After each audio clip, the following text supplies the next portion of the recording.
So you're interested in learning everything there is to know about filing Chapter 7 bankruptcy in Alabama. Well, thankfully, you've come to the right place, so let's get right into it. Welcome to the Ascend Finance YouTube channel, where we help folks understand the cost and qualification for a Chapter 7 bankruptcy in Alabama. We actually built a free Chapter 7 calculator so you can estimate the cost, qualification, and pros and cons of filing Chapter 7 bankruptcy in Alabama. Now, whether you live in a smaller town or bigger area, the Chapter 7 calculator actually will give you specific results based on your zip code and data. Okay, today I'm going to start with going through how much it costs to file Chapter 7 bankruptcy in Alabama. Second, I'll go through how to qualify for a Chapter 7 bankruptcy in Alabama. Third, I'll touch on whether your assets are protected if you file Chapter 7 bankruptcy in Alabama. And fourth and finally, I'll wrap it up with, should you file Chapter 7 bankruptcy in Alabama? Now keep in mind, this video is really just for informational purposes and should not be construed as any kind of legal advice. As I'm sure you're trying to get through as much as you can right now, let's get this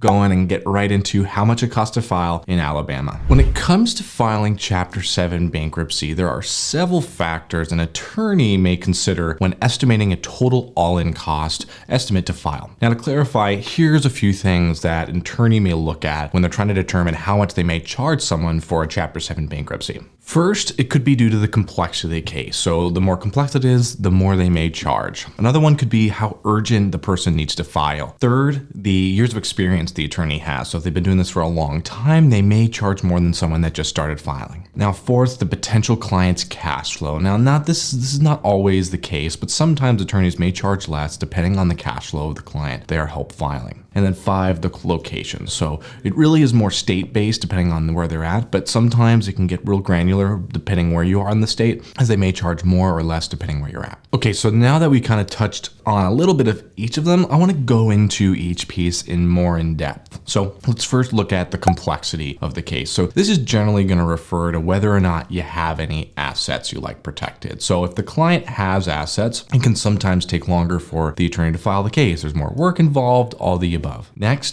urgency to file. Whether you must file for bankruptcy within the next few days or months, an attorney may charge more or less depending on how long they have to prepare the bankruptcy. Third, the attorney's years of experience. This is one more of the more straightforward things, but if an attorney has been filing bankruptcies for a long time, they may charge more than someone that's just getting into their practice. So it really depends. Fourth, attorneys may consider a client's cash flow when charging a fee, right? So sometimes they may charge a smaller fee as a courtesy. Still, the average fee is usually charged regardless of the client's cash flow. Now, finally, the location. So this, like I said, is more relative to state versus state, as some states may have an average Chapter 7 fee of $2,000 versus another state at $1,200. Before moving to the next part, qualifying for a Chapter 7, if you want to estimate the cost to file for a bankruptcy based on your specific zip code, you can easily take our free Chapter 7 calculator that's actually linked below. It's 100% free and you don't even have to add an email address. Now let's dive into how to actually qualify for a Chapter 7 bankruptcy. So there's going to be three main factors to understand when determining your ability to qualify and file for a Chapter 7 bankruptcy. First is income, second is expenses, and third is assets.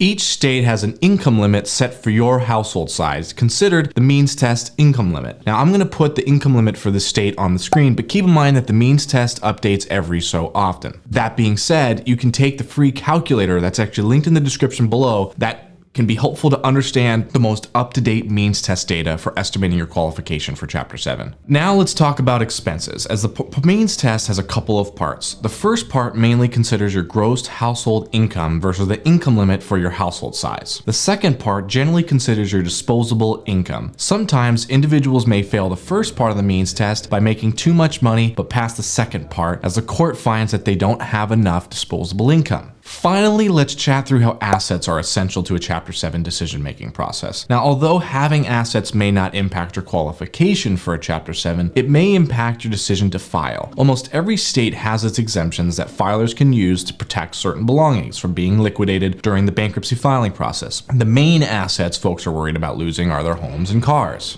Now, before I dive too deep into how they're really treated in a bankruptcy, I want to say if this video is helpful for you, or if you feel like it could be, really helpful for someone you know, feel free to light up that like button below. Show this video to more people if it has more likes, and we'd like to think that this video can be helpful to those dealing with a stressful situation. Now that we've covered how assets may impact Chapter 7 from a high level, let's dive into it more to explain how that all works. There are what I'll call the 2 E's that can help you estimate the risk of losing your assets when filing Chapter 7. Equity and exemptions. One of the most common assets individuals are concerned about losing is their home. So let's use that for this example, and actually add a link to an article in the description below that covers more about the homestead exemption. So if you have less equity than the homestead, it actually could be protected if you file Chapter 7. On the other hand, if you have $50,000 more than the homestead, then it may be at risk of being sold during the bankruptcy process. So what do you do then if you have more equity than the state exemption, but you don't want to lose your home? Of course, it's going to come up to your decision, but there may be other options to consider. I'd actually dive into each alternative option in some of my other videos. However, if you don't have time to watch those videos, you can actually just take our general debt options calculator that I'll link in the description below as well, which will break down the cost, duration, and pros and cons of bankruptcy and different alternatives. Okay, finally, should you file Chapter 7 bankruptcy? Ultimately, everyone's situation is unique and it's going to be up to you, but if you're finding that either A, you may have too much equity in an asset that you're worried about losing, or B, you're just not sure whether Chapter 7 is right for you, you can take the Chapter 7 calculator below. It'll help you at least understand whether you qualify for a Chapter 7 and what the cost would look like for you, as well if you wanted to compare to alternative options if you're just not sure what to do. That said, you're welcome to also call us at 833-272-3631, and we will chat through your situation and try to help you understand kind of the different options based on what you're going through. Thank you so much for watching, and I hope you're able to get out of debt cheaper, easier, and faster. Take care.